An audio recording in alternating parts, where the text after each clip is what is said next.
관방 부장관이 독도 문제에 포함됐고 위안부 합의 착실히 이행을 요구했다. 이렇게 NHK의 총리 전담 기자에게 말을 해서 보도가 난 것입니다. 말씀하신 독도나 위안부 이 문제는 정상회담에서 논의된 바 없습니다. 이번에 정상회담은 지난번에 대법원 판결에 따른 강제징용 판결금을 해결하는 정부의 해법에 대해서 일본 측에 설명을 하고 또 경제 안보 분야에서 앞으로의 협력 방안에 대해서 논의하는 데 중점을 두었습니다.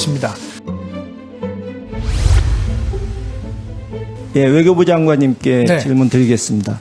지금 언론에서는 이것을 무슨 친일, 반일 프레임으로 자꾸 몰아가려고 하는데 사실 국민들이 분노하고 있는 부분, 비판하는 부분은 윤석열 대통령이 이번 문제를 다루는 데 있어서 보여준 오만, 불통, 무능, 독선 이런 것 때문에 빚어진 또 하나의 외교 참사 문제라고 저는 생각합니다. 국익을 우선한다고 하는데 무슨 국익을 어떻게 챙겼는지 우리가 준 것은 분명히 보이는데 받은 것이 뭔지는 전혀 보이지 않고 정부 측에서는 애매하고 추상적인 얘기만 하고 있거든요.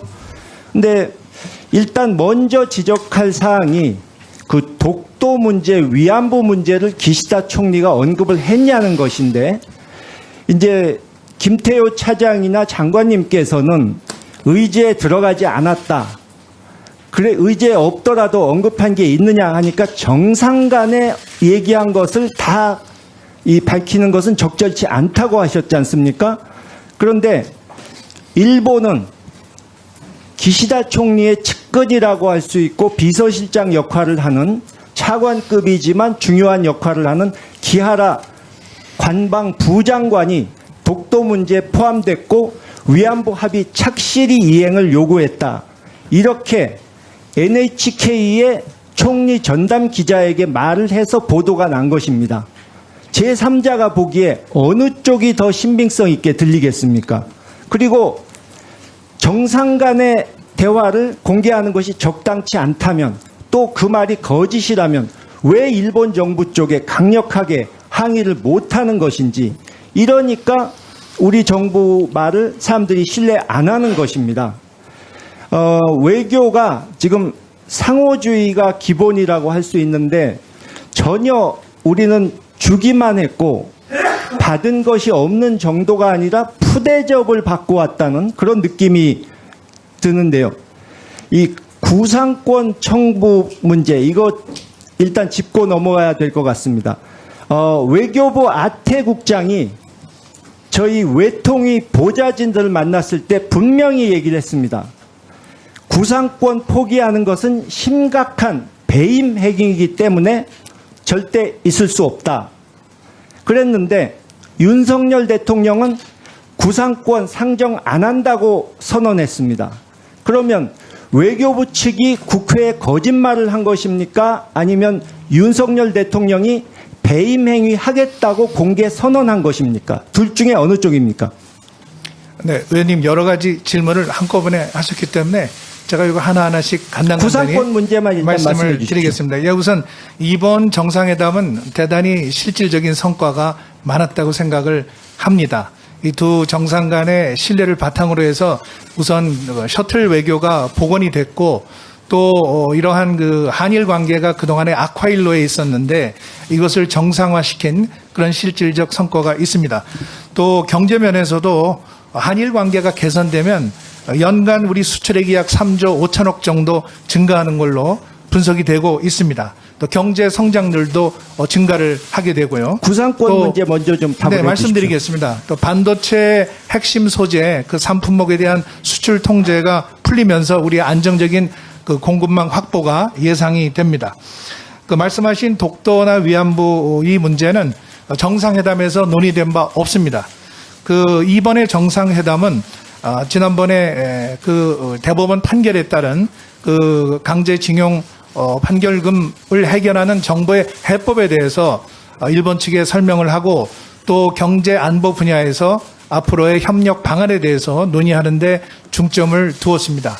그렇기 때문에 북한의 미사일에 대한 대응이라든지 또 공급망이나 기술 협력에 관한 문제들이 많이 논의가 되었습니다. 구상권은 저희가 이번에 어렵게 우리 한국의 수혜 기업들을 통해서 강제동원 지원재단 이 제3자 변제를 하는 방식으로 이 판결금 지급이 이루어질 경우에 그러한 지급이 원활히 이행이 되고 한일 관계가 진전이 되면 다시 구상권을 행사하는 것은 거론할 그런 그 성질이 아니다 이렇게 판단을 하고 있습니다. 그것을 이 제3자 변제를 통해서 이것을 해결을 하는데 또 구상권을 행사한다면 애당초 강제 집행을 하는 것과 다를 바가 없고 이것은 한일 양국의 미래를 위해서 바람직하지 않기 때문에 정부의 입장으로서는 구상권 행사를 상정하고 있지 않다. 그럼 이렇게 이해해 외교부 주시면 측에서 되겠습니다. 처음 얘기한 건 거짓말이네. 외교부에서 실무적으로 국회에서 말씀드린 것도 제가 지금 드린 말씀하고 같은 맥을 가지고 있다고 생각을 합니다. 좋습니다. 근데 지금 일본에서 대부분의 국민들이 제대로 대통령이 얻어온 것이 없다.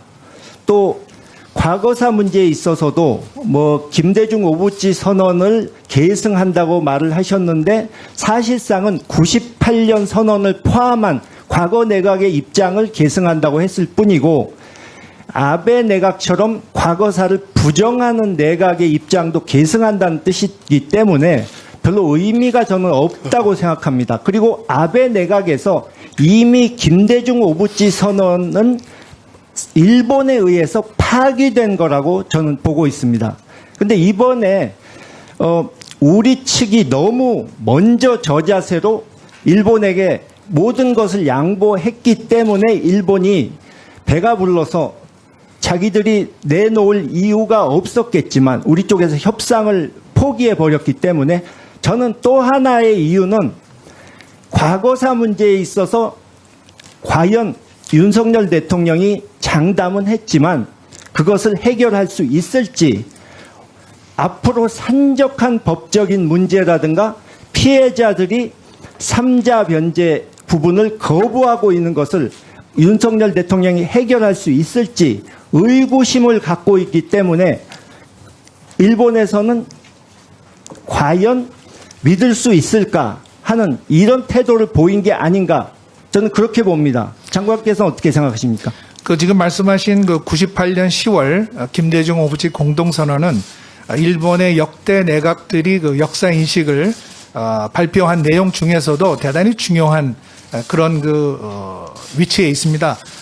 식민지 지배 전체에 대해서 통절한 반성과 마음으로부터의 사죄를 담은 그러한 공동선언입니다.